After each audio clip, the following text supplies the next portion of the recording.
Glória a Deus. Cumprimento os irmãos com a paz do Senhor. Amém?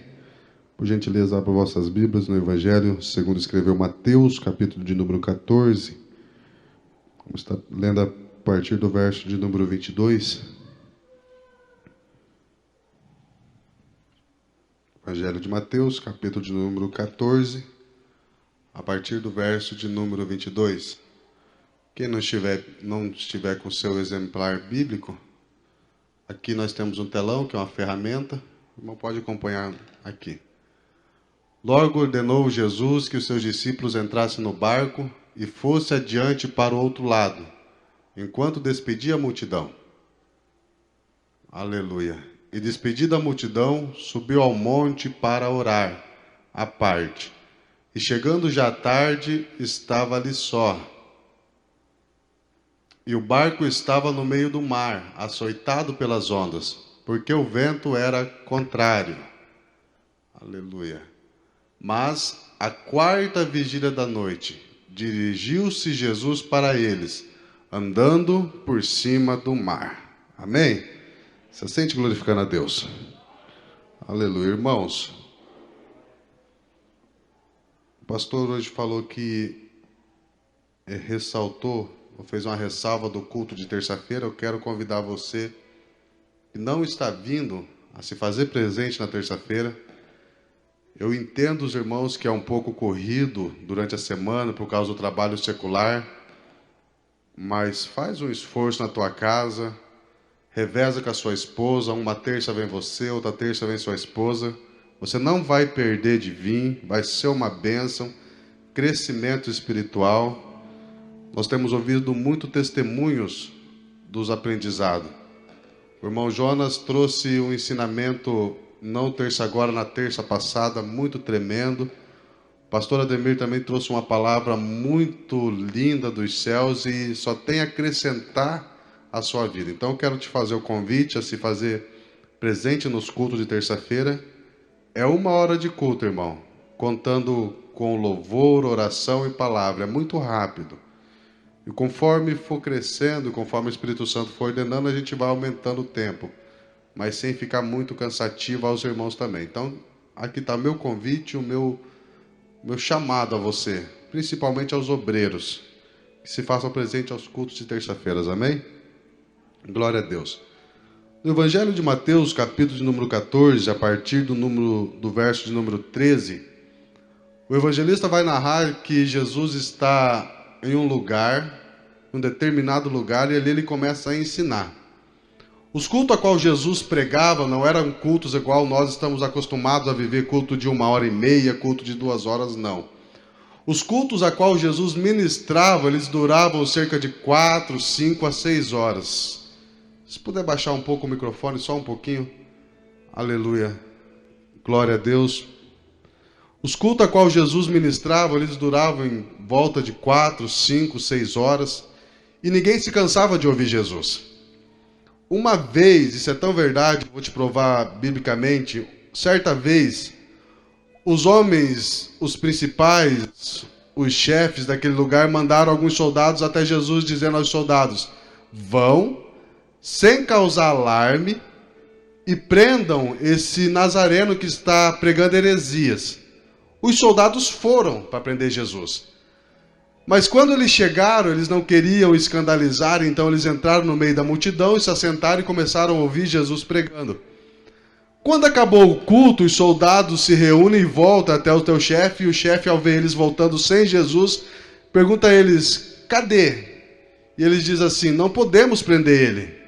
Mas por que não puderam prender esse nazareno? Aí os soldados responderam: porque ninguém fala como esse homem fala. Ninguém prega como esse homem prega.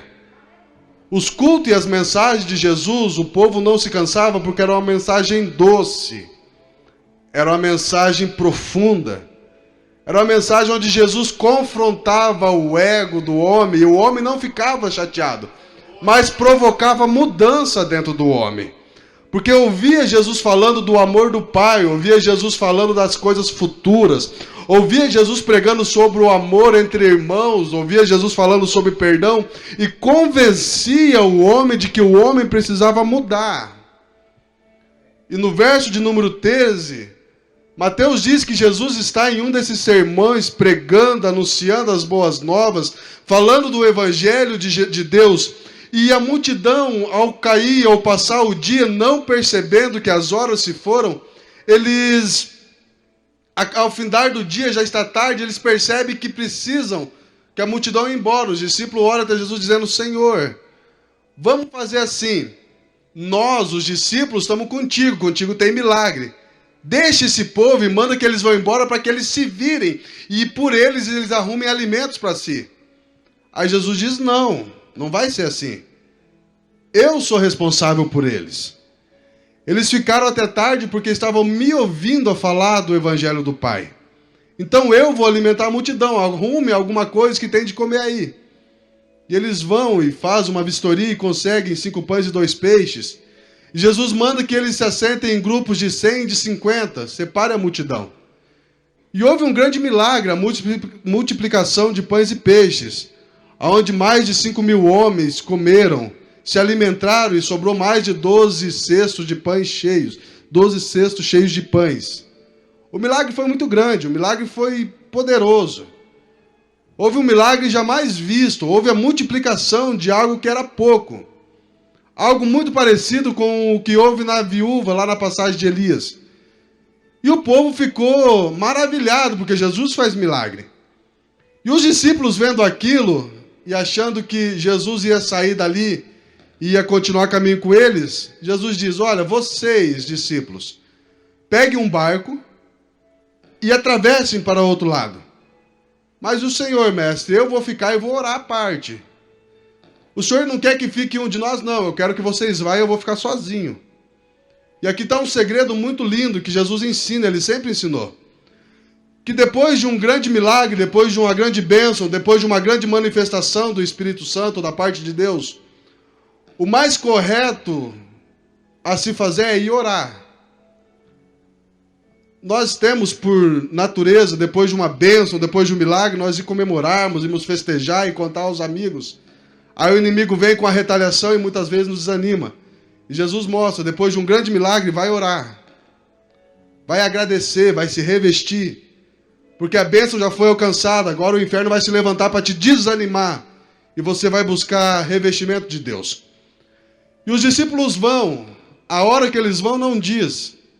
Mas diz que ao cair da noite, Jesus não se aproxima deles, não chega. E eles vão indo, e a noite é dividida em 3 vigílias, para tu entender que nós vamos chegar a um certo ponto e vamos falar disso. Ao final do dia, das 6 da tarde às 9, é contada a primeira vigília. Da 9 à meia-noite, a segunda vigília. Da meia-noite às 3 da madrugada, a terceira vigília. E das 3 da madrugada às 6 da manhã, a quarta vigília. E das 6 da manhã às 6 da tarde é o dia. Daí começa hora sexta, hora terceira, e tudo isso que tem nas passagens bíblicas. E diz o texto que os discípulos estão andando, entrando dentro do mar, e as ondas começam a atacar ele, as ondas começam a se levantar, o vento começa a soprar. E eles estão remando o barco e o vento soprando, e eles estão remando contra o vento contrário. Mas eles têm na mente deles que Jesus vai vir, porque Jesus disse: vai e eu encontro vocês. E conforme a noite vai adentrando e as ondas vão se tornando mais furiosas, o vento vai soprando mais, e os discípulos, imagino eu, que dentro do barquinho, olhando, cada passo olhava para trás em direção a onde estavam, para ver se viam a luz de algum barco vindo, e para ver se era Jesus vindo ter encontro com eles. E conforme a noite adentra e o vento fica mais furioso e a apreensão toma conta do coração do ser humano, que cada vez mais que as ondas batem, eles olham em direção onde Jesus estava para ver se viam um barco vindo, trazendo Jesus, e não vê, e o desespero vem. Porque é natural do ser humano se desesperar. É natural de mim e de você, quando as lutas estão muito grandes, as aflições estão muitas, nós pararmos de pensarmos com o coração e pensarmos com a razão. Porque por mais que nós temos fé, temos vida com Deus, a hora que a gente cai em si dizendo: Deus, o que está acontecendo? Como que eu vim parar nesse ponto? Aí o desespero toma conta. Aí nós esquecemos de usar a fé. Nós esquecemos dos milagres que Deus já fez. Há uma passagem na Bíblia que eu acho muito linda, Abacuque 3, a oração do profeta, aonde ele ora e diz assim: Senhor, aviva novamente as suas obras e através dos anos a notifica. Mas no original, o escritor diz assim: Senhor, faz-te lembrar de novo dos milagres e através dos anos faz os jovens lembrar de novo. O profeta está dizendo assim, ó, que aquilo que Deus fez no passado tem que estar vivo em nossa mente. Para que quando vier a adversidade, quando vier a luta, quando vier o dia mau, que Salomão diz, nós lembrarmos do que Deus já fez no passado e a nossa fé não ficar frágil ou fragilizada. E conforme a noite adentrava e as ondas vinham e Jesus não chegava, imagino eu que os discípulos se ficaram temerosos, ficaram desesperados. E um olhando para o outro dizendo assim: mas o que foi mesmo que ele disse para você? O que foi mesmo que ele falou? Ele falou que não vinha? Não, ele falou que vinha. Mas ele falou a hora que vinha? Não, ele não falou a hora que chegava, mas ele disse que vinha. Aí as ondas se levantando, o barquinho sendo açoitado, o vento soprando, aí água entrando dentro do barco, já não consegue tirar mais, e alguém diz assim: mas ele está demorando, ele não chega. Será que ele não vai passar na casa, em outra cidade, antes de encontrar nós? Porque nós estamos precisando do milagre. Nós estamos precisando de socorro, nós estamos precisando de ajuda. Nós estamos precisando de um milagre, como daquela vez lá que ele acalmou o vento e o mar, que ele estava dormindo. Mas hoje ele não está no barco, ele ficou na margem. Aleluia. E as ondas vindo. E o mar soprando, e tudo acontecendo, e os discípulos com medo, imagino eu. E a vida do crente não é diferente disso, Paulo. A vida de um obreiro não é diferente disso. A vida de um cristão não é diferente disso. Imagine você que o barco é a tua vida, a tua promessa. O mar é o mundo aí fora. Aleluia. E os ventos são os problemas, as ondas são as dificuldades que você enfrenta. E esse vento e as ondas podem ter chegado a você em forma de uma doença na família. E quando você recebeu o diagnóstico do médico que tinha uma doença, uma enfermidade, você confiou de começo. Você disse assim: às sextas-feiras tem campanhas de cura e libertação lá na igreja, e eu vou lá e Deus vai fazer o milagre. E você já fez uma campanha, fez duas, fez três, já está 1 ano fazendo campanha e o milagre não chegou, a cura não veio. E você vai no médico, o médico diz assim: não está tendo cirurgia porque estamos vivendo uma pandemia e tudo é em conta da pandemia. E você consulta com o médico, consulta com outro, e passa um remédio, passa outro, não resolve o teu problema. E você sofre. As ondas na tua vida podem ter vindo em forma de um luto, de a perca de um parente que você amava e está sofrendo. Os ventos podem ter chegado de forma de uma porta fechada. E você sai toda segunda-feira, toda terça, de segunda a sexta, vai na agência do trabalhador e não acha uma vaga de emprego, e você vê a tua despensa se esvaziando, a conta no banco vai diminuindo, e você fala: Deus, cadê a providência? E a providência não chega. O vento pode ter chegado na tua história, na tua vida, na forma de um desentendimento no teu matrimônio, que parece que nada se acerta mais. E você diz: Deus, mas o que está acontecendo? Mas daqui a pouco vai chegar o milagre, daqui a pouco vai mudar, vai tudo voltar como era antes, e não volta. Já faz 1 mês e não teve resposta, faz 2 meses e não teve providência. Faz 3 meses e você começou a esperar e falou: Deus, cadê? Eu já fiz campanha, eu já fiz jejum, eu já fiz oração na madrugada, eu já fui na quarta-feira à tarde com o pastor Adalto, eu já fui no culto de terça, eu já fiz as campanhas de sexta, eu não falta um culto de família, eu dizimo, eu oferto, eu fiz voto e o milagre não chega. E você está que nem os discípulos, no barco, e as ondas vindo, e você olhando para trás, esperando Jesus, Jesus não vem. E os discípulos estavam assim, porque as ondas vinham, e no meio do nada, se o barco virasse, é morte na certa. E eles olham para trás e não tem uma luz acesa para eles verem Jesus está vindo num barco. Eles estão esperando um barquinho apontar, trazendo Jesus. E você pode estar vivendo dessa forma. Olha para o telefone não toca para trazer a notícia que você espera. Você acorda de manhã e vai dormir à noite, o telefone não toca, e você esperando alguém ligar e trazer a boa nova que você tanto precisa ouvir para solucionar os seus problemas. E você vai na casa de um amigo, vai na casa de uma amiga e conta, e pede ajuda, e fala, e a pessoa fala assim, o problema é que eu não tenho nem para mim, como que eu vou ajudar você?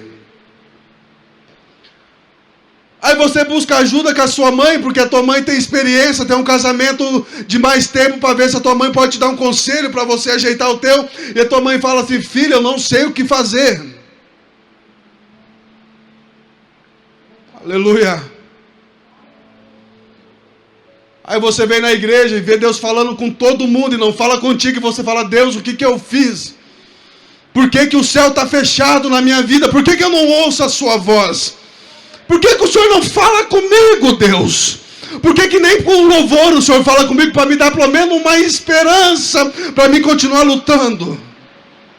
Aleluia. Irmão, e só sabe o que é uma palavra de esperança quem um dia precisou ouvir uma. Eu falo isso por experiência própria, porque tem vezes que a gente não quer, irmão, que o céu desça. A gente quer que Deus fale assim, eu estou contigo, para que haja de novo uma chama de esperança, que você receba um renovo para continuar buscando. Aleluia. E nem isso você ouve. Aleluia. E os discípulos estavam assim. Não tinha nenhum sinal de ajuda vindo. E entra a madrugada, e quando, em um momento, entre as 3 e as 6 da madrugada, em algum momento nesse intervalo de tempo, imagino eu que os já estão para desistir de tudo, cansados a noite inteira de remar, eles não estão remando a favor do vento, eles estão remando contra o vento. É uma remada para frente, o vento dá 2 sopros para trás. E eles não saem do lugar. Porque é homem, é carne, cansa. O braço dói. Imagino que um olhava para o outro e falava assim, rema mais, tu não está remando. O outro diz, eu estou remando, é você que não está remando. Mas em algum momento, quando parecia que já não tinha mais jeito, já não tinha mais solução, quando parecia que a morte era certa, eles olhavam para trás e não viam nenhum sinal de um barco trazendo Jesus. Alguém olha para a neblina, um nevoeiro, e olha, eles veem um vulto, veem um ser, veem alguém, e eles dizem assim, pronto, já morrimos, que tem até fantasma no mar. Aleluia. E quando eles estão gritando de medo, Jesus diz assim, não temas, porque sou eu. E quando Jesus diz, não temas, sou eu, eles ficam mais aterrorizados ainda. Eles ficam pasmados, sabe por quê? Porque eles são homens, como eu e você. Porque eles são homens que muitas das vezes nós nos tornamos incrédulos, porque o que nós precisamos é de milagre, mas nós esperamos é solução humana.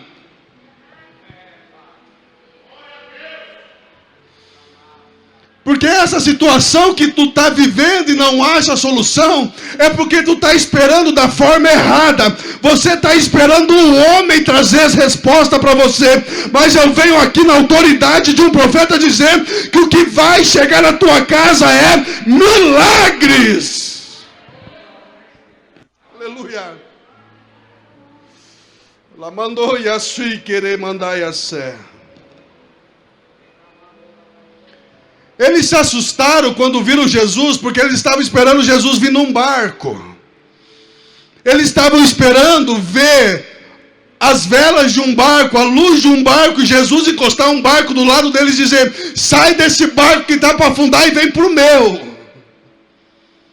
Mas quando eles caem por si, Jesus não veio num barco. Jesus veio andando por cima das águas. Jesus veio no poder de Deus, na autoridade de Deus, na graça de um Deus, trazendo um milagre do céu, dizendo: eu não vim da forma que você esperava, mas eu vim da forma que você precisava. E é isso que Deus vai fazer na tua casa. Levanta a mão para receber. Aleluia. Aleluia. Sabe por que que nós muitas vezes retardamos o milagre? Fazemos nosso milagre chegar atrasado? Porque nós queremos dar solução a Deus. Senhor, eu preciso de uma porta de emprego. E Deus já disse que vai abrir a porta para você. Aí quando começa a apertar, aquele apertãozinho que vem antes do milagre acontecer, que Deus testa a fé mesmo, que Deus faz a fé entrar em ação, aí você começa a correr de um lado para o outro. E liga para o amigo da loja, conhecida que trabalha no mercado, e alguém fala: surgiu uma vaga aí, me arruma para mim, estou precisando. E Deus lá no céu dizendo: não, filha, não vou te colocar a trabalhar em qualquer lugar não, vou te dar o melhor dessa terra. Aleluia, eu estou falando por experiência, irmão, estou falando que eu já vivi isso aqui, ó. Teve épocas, irmãos, de eu estar acabando o último serviço, não ter dinheiro, eu me desesperar, começar a ligar para um monte de gente. E só ligava para ouvir não. E o pior de tudo, que eu sabia que eu ouvi não. Mas o dia que eu comecei a descansar em Deus, Deus abriu tanta porta, mas tanta porta, que se você me perguntar como, eu vou dizer: não sei, foi Deus. Aleluia. Essa enfermidade que está sobre a tua vida tem cura, mas vai vir em forma de milagre. Aleluia. Essa doença vai sair, mas vai vir em forma de milagre. As finanças vai mudar, mas vai vir em forma de milagre. A libertação vai chegar em forma de milagre. A resposta vai vir em forma de milagre. O casamento vai entrar nos trechos em forma de milagre. A partir do momento que você entender que Jesus vai vir da forma dele. Aleluia. Aleluia. Se coloque em pé.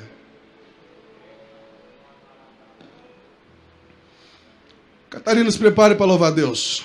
E você que precisa, vem à frente, irmão. Você que precisa, ouviu essa palavra? Tu tá no meio do mar. O teu barquinho, você dá uma remada para frente e duas para trás. E você veio hoje aqui pedindo resposta de Deus. A palavra de Deus é essa. Jesus vai chegar, mas é da forma dele. Eu quero te convidar, vem à frente. Vem à frente. Vem. Ô irmão, eu estou com um parente internado lá, vem à frente. A palavra foi para você também. Ô irmão, eu vim aqui porque meu casamento está quase. Então vem à frente, vai ter restauração hoje aqui, em nome de Jesus.